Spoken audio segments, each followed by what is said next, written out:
Saudara-saudara yang kekasih dalam Tuhan, selamat berjumpa kembali di dalam program pemahaman Alkitab. Kita masih dalam tema tentang pelajaran Alkitab atau doktrin tentang Alkitab, bibliologi. Akhir-akhir ini ada banyak serangan terhadap Alkitab, dan pada video lalu sudah membahas tentang dokumen perjanjian baru, yaitu meskipun sudah puluhan tahun peristiwa-peristiwa itu terjadi, barulah itu dituliskan.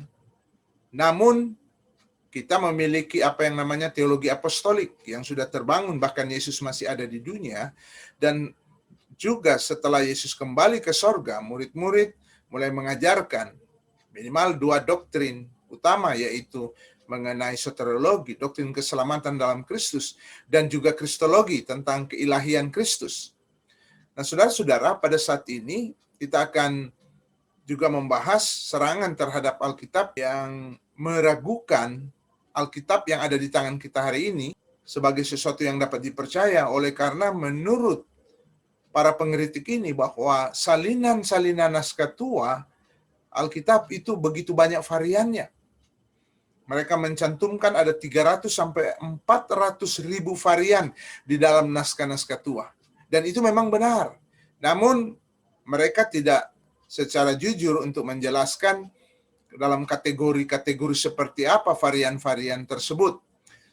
Pada saat ini saya akan menjelaskan varian dari naskah-naskah salinan tersebut yang meskipun berjumlah ratusan ribu, tetapi kita dapat melihat penjelasan secara rasional, dan ini menjadi dasar, menjadi alasan bagi kita bahwa dokumen perjanjian baru yang ada di tangan kita, bahkan sudah dalam bentuk terjemahan, tetap dapat dipercaya. Saudara-saudara, pelajaran bibliologi pada saat ini saya beri judul kritik teks dan varian dalam naskah-naskah salinan. Pertama yang kita perlu pahami bahwa yang dimaksud dengan kritik teks itu adalah penelitian terhadap naskah-naskah salinan. Ya, dapat dikatakan memang naskah asli sudah tidak diketahui lagi, atau bahkan dapat dianggap sudah tidak ada oleh karena sudah dimakan usia. Naskah-naskah tersebut tentu sudah rusak oleh karena sudah berusia sekitar 2000 tahun ini. Maka jelas bahwa naskah-naskah asli sudah sulit untuk ditemukan. Namun perlu kita ketahui bahwa para penulis Alkitab ketika menuliskan kitab mereka, biasanya mereka menulis bukan cuma satu naskah. Mereka akan menulis 2 atau 3 naskah sebagai arsip, ya, untuk mereka simpan. Karena ketika kitab tersebut dikirim kepada jemaat, dibawa oleh orang suruhan, maka kemungkinan apa saja bisa terjadi di jalan. Bisa aja naskah tersebut hilang, bisa aja naskah itu rusak di jalan, kena hujan, kena panas, ataupun ada hal-hal yang terjadi, ataukah mungkin ketemu dengan para perampok. Oleh karena itu, sang penulis biasanya menulis juga naskah yang sama persis untuk menjadi arsip bagi dia, untuk disimpan. Nah, saudara yang kekasih dalam Tuhan, oleh karena itu dapat dikatakan bahwa naskah asli, ya, kita anggap tidak ada lagi, ya, di antara naskah-naskah yang masih disimpan di perpustakaan. Kemungkinan itu adalah naskah-naskah salinan. Namun juga ada kemungkinan bahwa di antara naskah salinan yang disimpan itu ada naskah asli. Nah, saudaraku yang kekasih dalam Tuhan, dan naskah-naskah salinan ini setelah diteliti itu memiliki banyak sekali varian atau ketidakseragaman. Mengapa ini terjadi? Tentu tidak mengherankan oleh karena begitu banyak orang yang kemudian berinisiatif membuat salinannya, baik itu dari inisiatif pribadi, ya, para hamba-hamba Tuhan waktu itu, maupun mungkin atas atau program dari suatu jemaat lokal, dan mereka membuat salinan-salinannya. Sehingga itu kalau kita meneliti naskah salinan perjanjian baru, dokumen perjanjian baru, naskah salinan dokumen perjanjian baru itu ada sekitar 5 ribuan naskah. Dan dalam naskah salinan perjanjian baru bahasa Yunani yang kita kenal sekarang itu memuat hampir sekitar 138.000 kata. Begitu banyak kata yang mereka harus salin. Dan begitu banyak orang yang menyalinnya. Menurut perkiraan terdapat sekitar 300.000 atau sampai 400.000 varian tekstual di antara manuskrip tersebut. Tentu ini sangat logis oleh karena begitu banyak orang yang menulis. Kalau hanya sedikit orang yang menulis, tentu variannya juga hanya sedikit. Misalnya, suatu buku kemudian disalin oleh 5 orang. Tentu berbeda dengan satu buku tersebut disalin oleh 20 orang, 50 orang. Tentu variannya akan lebih banyak kalau lebih banyak orang yang membuat salinannya. Nah, kalau kita melihat bahwa naskah-naskah yang ditemukan, naskah salinan, dokumen perjanjian baru, ada sekitar 5.000-an naskah. Itu berarti variannya tentu akan begitu banyak. Apalagi jumlah kata yang mereka salin itu ada sekitar 138.000 kata. Berikut, varian-varian tekstual dapat dikelompokkan dalam kategori sebagai berikut. Pertama, ada perbedaan ejaan dan kesalahan yang tidak bermakna. Contoh di sini misalnya nama Yohanes, ya. Yohanes ada yang menulis hanya dengan 1 N, Yohanes, tetapi ada yang menulis dengan 2 N. Padahal yang dibicarakan adalah orang yang sama. Nah, ini perbedaan dalam hal ejaan atau perbedaan dalam hal kesalahan yang sebenarnya tidak bermakna. Ya, seperti contoh dalam bahasa Indonesia, Yohanes ditulis dalam 1 N dan Yohanes ditulis dalam 2 N. Berikut ada penggunaan huruf N, nu, atau tidak. Mirip kata sandang dalam bahasa Inggris. Kalau dalam bahasa Inggris penggunaan kata dan N. Misalnya a table. Ya, berbicara tentang satu meja. Tetapi ketika berbicara tentang gula yang tidak dapat dihitung, kita tidak akan menggunakan tetapi menggunakan and sugar. Nah, kita melihat bahwa penggunaan dalam bahasa Yunani N juga di sana itu ada varian, ya, ada yang menggunakan ada yang menggunakan N, ya, seperti itu. Kemudian perbedaan yang tidak berarti. Misalnya ada yang menggunakan kata sandang, ada yang tidak menggunakan.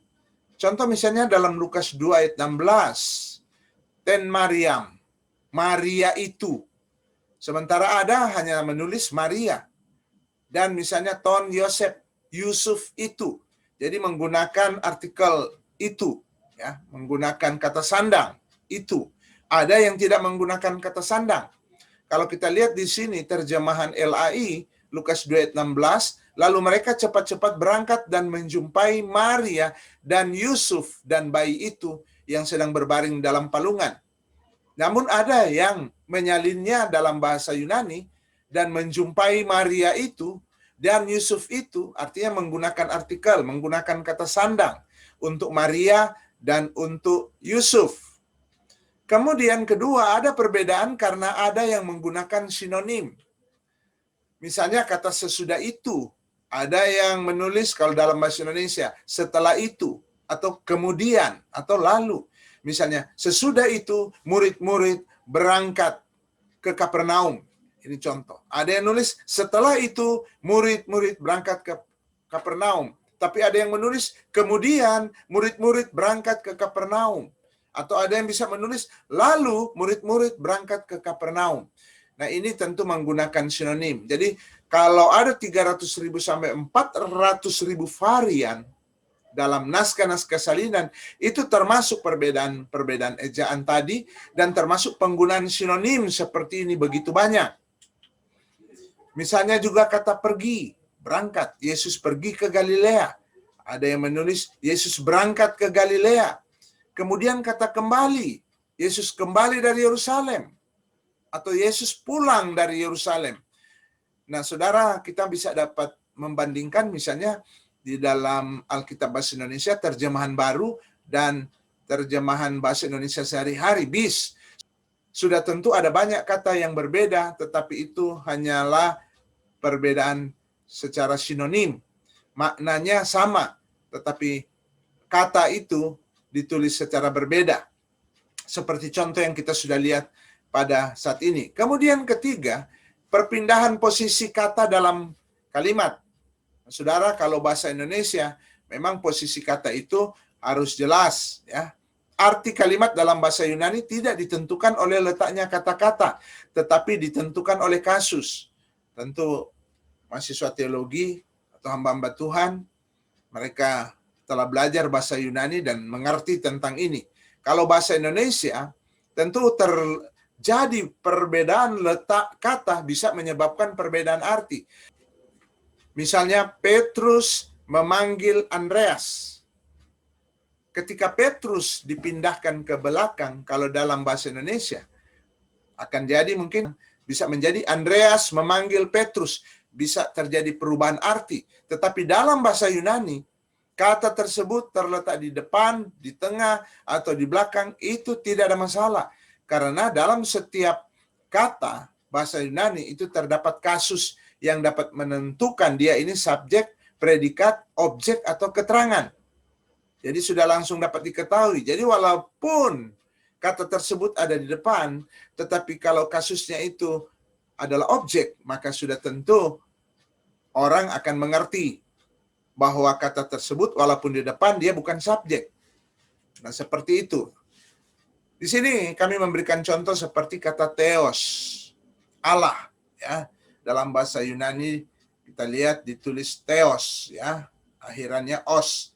Dalam kalimat misalnya theos, Allah mengasihi Paulus. Coba perhatikan kata theos di sana. Dan sekarang kalau seandainya Allah menjadi objek, Paulus mengasihi Allah, bukan theos lagi. Bukan theos lagi, harus ditulis theon. Kasusnya sudah berubah karena Allah sudah menjadi objek. Subjeknya Paulus. Paulus mengasihi theon. Kalau Allah adalah subjek, Allah yang mengasihi, maka harus ditulis theos. Theos mengasihi Paulus. Nah, kalau dalam bahasa Indonesia, entah Allah itu menjadi subjek, entah Allah itu menjadi objek, kan tetap sama.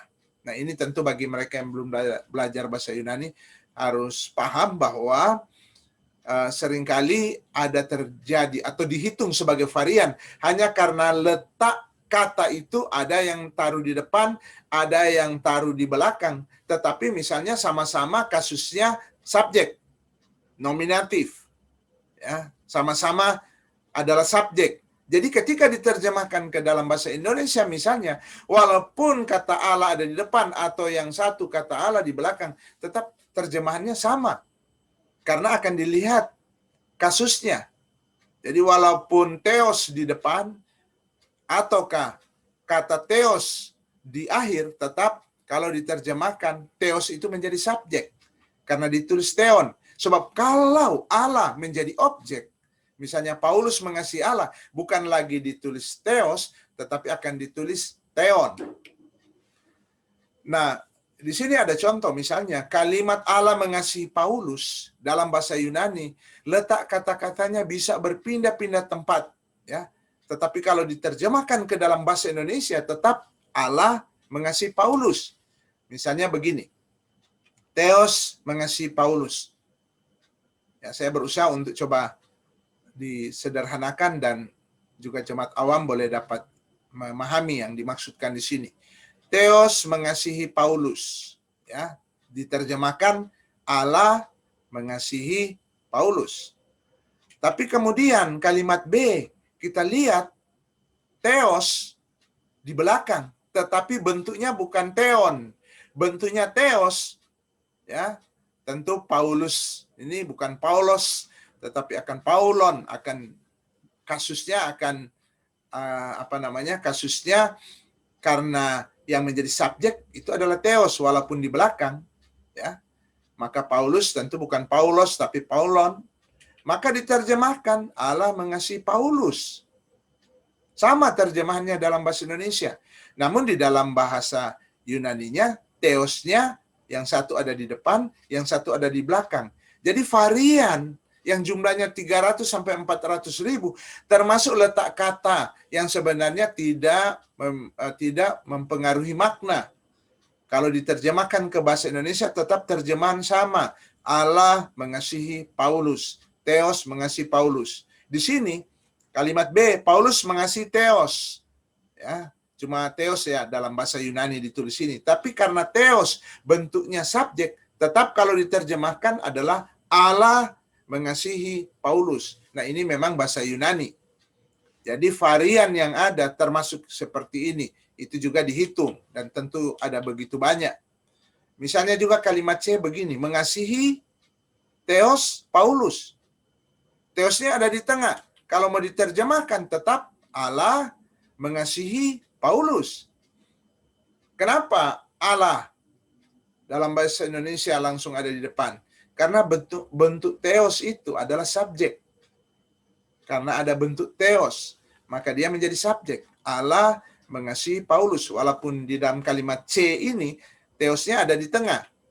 Atau misalnya seperti ini, mengasihi Paulus Theos. Nah, kata Theos langsung menunjukkan dia subjek. Karena itu kalau diterjemahkan, tetap juga diterjemahkan Allah mengasihi Paulus. Kemudian bentuk seperti ini, Theos Paulus mengasihi. Sudah tentu akan diterjemahkan Allah mengasihi Paulus. Ya. Nah, nanti tentu Paulus karena objek itu ada bentuk sendiri. Objek menjadi on, bukan os, ya. Paulon. Allah mengasihi Paulus dan seterusnya, ya. Seperti juga ini. Paulus Theos mengasihi. Kalau diterjemahkan Allah mengasihi Paulus. Jadi saudara-saudara, ada varian yang begitu banyak oleh karena para penyalin itu seringkali membuat semacam variasi kalimat. Penekanannya dari mana? Ya, kalau yang mau ditekankan Paulusnya yang dikasih, maka Paulus biasanya ditaruh di depan.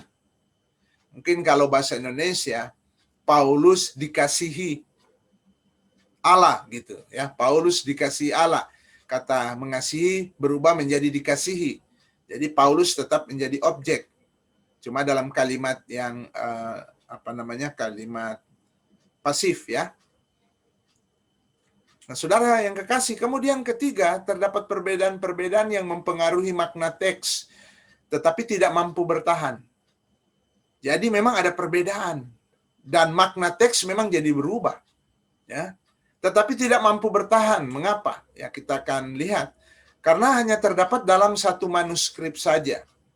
Ya, dari begitu banyak salinan, kalau bahasa Yunani perjanjian baru, salinan dalam bahasa Yunani ada sekitar 5.000-an, 5.700-an salinan, dan ternyata kata tersebut hanya dipakai dalam 1-2 manuskrip saja. Sedangkan mayoritas naskah tidak menggunakan kata tersebut, maka otomatis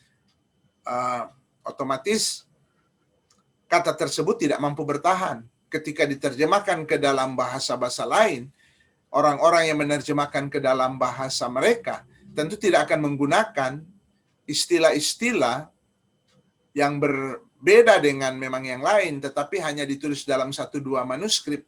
Biasanya itu tidak akan bertahan dan akhirnya ditinggalkan.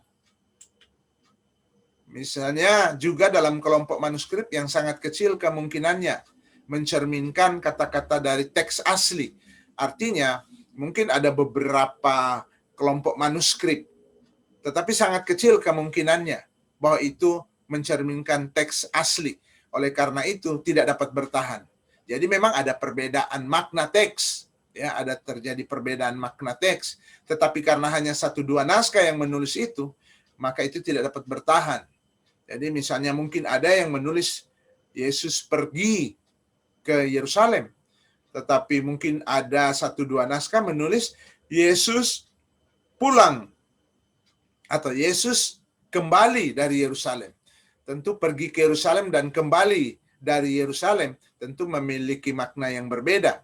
Tetapi karena yang menulis kembali dari Yerusalem hanya 1-2 naskah, sementara ribuan naskah menulis pergi ke Yerusalem, maka biasanya salinan yang menggunakan kata kembali dari Yerusalem itu langsung ditinggalkan, tidak bertahan. Sebagai contoh teks dalam 1 Tesalonika 2 ayat 9, ini contoh di dalam Alkitab. Di sana dikatakan, sebab kamu masih ingat, saudara-saudara, akan usaha dan jerih lelah kami, sementara kami bekerja siang malam, supaya jangan menjadi beban bagi siapapun juga di antara kamu. Kami memberitakan Injil Allah kepada kamu. Saudara, ini terjemahan bahasa Indonesia yang dilakukan oleh LAI, yaitu Injil Allah. Tetapi ada naskah pada abad pertengahan, muncul pada abad pertengahan, dan menulis Injil Kristus. Bukan Injil Allah, tapi Injil Kristus. Namun, hampir semua naskah itu menulis Injil Allah. Maka akhirnya, sekarang ini, terjemahan-terjemahan dalam berbagai bahasa yang ada di dunia tidak lagi menggunakan terjemahan abad pertengahan tersebut. Tidak lagi menggunakan Injil Kristus, tetapi menggunakan Injil Allah. Karena ada ribuan naskah menggunakan istilah Injil Allah di dalam 1 Tesalonika 2 ayat 9, termasuk LAI juga menggunakan istilah Injil Allah, bukanlah Injil Kristus. Ya, varian di atas ini bermakna, ya, tetapi tidak mampu bertahan. Bermakna dalam arti tentu ada bedanya kalau dikatakan Kristus dan dikatakan Allah. Tentu itu bukan persoalan kecil, itu ada tetap perbedaan makna, ya, Kristus kemudian Allah, tapi tidak bertahan. Artinya sekarang ini segala macam terjemahan dalam berbagai bahasa tidak lagi menggunakan terjemahan dalam naskah abad pertengahan tersebut, yaitu menggunakan Injil Kristus, tetapi yang digunakan sekarang ini oleh semua terjemahan-terjemahan yang ada adalah istilah Injil Allah. Ada juga penyalin yang berusaha mengharmoniskan. Ya, misalnya dalam Lukas 5 ayat 30, di sana dikatakan orang-orang Farisi dan ahli-ahli Taurat bersungut-sungut kepada murid-murid Yesus. Katanya, mengapa kamu makan dan minum bersama-sama dengan pemungut cukai dan orang berdosa? Jadi kita lihat di sini Lukas 5 ayat 30, Lukas mencantumkan murid-murid itu makan dan minum. Ya, dan orang Farisi bersungut-sungut, mengapa kamu makan dan minum bersama dengan pemungut cukai? Nah, ada yang berusaha menyelaraskan, mengharmoniskan antara Lukas 5 ayat 30 dengan Lukas 9 ayat 11 atau dengan Markus 2 ayat 16 karena ingin mengharmoniskan itu dengan Lukas 5 ayat 30. Karena dalam Lukas 5 ayat 30 dicantumkan makan dan minum, maka para penyalin yang lain, ya, para penyalin yang lain menambahkan juga kata dan minum dalam Matius 9 ayat 11. Padahal kalau kita melihat dalam naskah yang paling tua dan sebagian besar naskah tidak ada kata dan minum di dalam Matius 9 ayat 11 dan Markus 2 ayat 16. Walaupun sudah tentu varian seperti ini tidak bermakna, ya, tidak bermakna. Jelas orang kalau makan juga kan dia minum, ya. Kalau dicantumkan juga minum atau tidak dicantumkan minum, itu tidak akan mempengaruhi apa-apa, apalagi mempengaruhi ajaran, tentu tidak masalah, ya. Matius 9 ayat 11, pada waktu orang Farisi melihat hal itu, berkatalah mereka kepada murid-murid Yesus, mengapa gurumu makan? Nah, itu dan ditambah dan minum, padahal sebenarnya aslinya tidak ada, ya. Kemudian dalam Markus 2 ayat 16, pada waktu ahli-ahli Taurat dari golongan Farisi melihat bahwa ia makan dengan pemungut cukai dan orang berdosa itu, berkatalah mereka kepada murid-muridnya, mengapa ia makan? Dan kemudian mereka menambahkan lagi, dan minum bersama-sama dengan pemungut cukai dan orang berdosa.